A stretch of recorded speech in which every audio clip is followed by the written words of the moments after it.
title of US CQM forecast alert on September 11, 2020 is The Effect of August PPI and CPI on the PCA Forecast.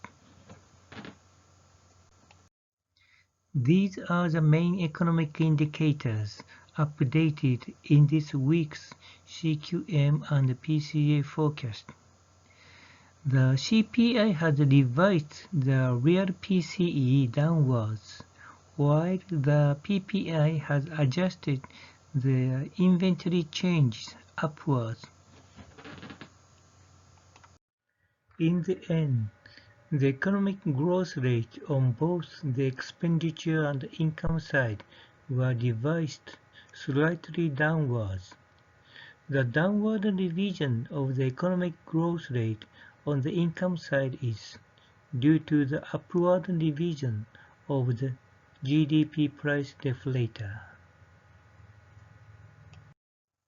CPI and PPI are used to deflate nominal monthly economic indicators in order to construct principal components with other economic indicators such as stock prices and so on. The first two-thirds principal components are used to estimate and forecast real GDP.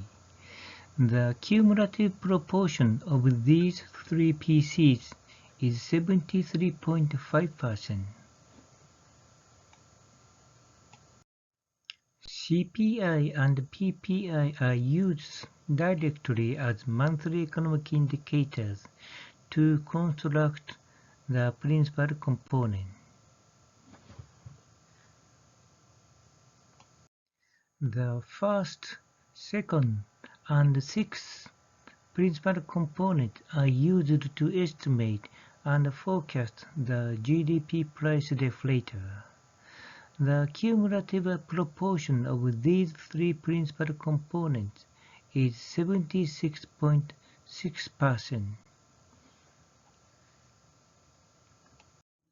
Conclusion from this week's US CQM and PCA forecast alert.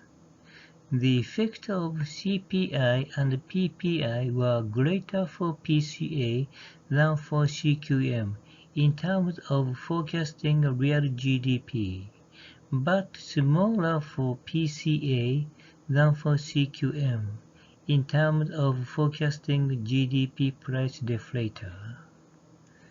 As seen in the forecast of economic growth rate in 2020 Q4 to 2021 Q1, PCA is a convenient approach that can make reasonable economic forecasts with a small number of economic indicators.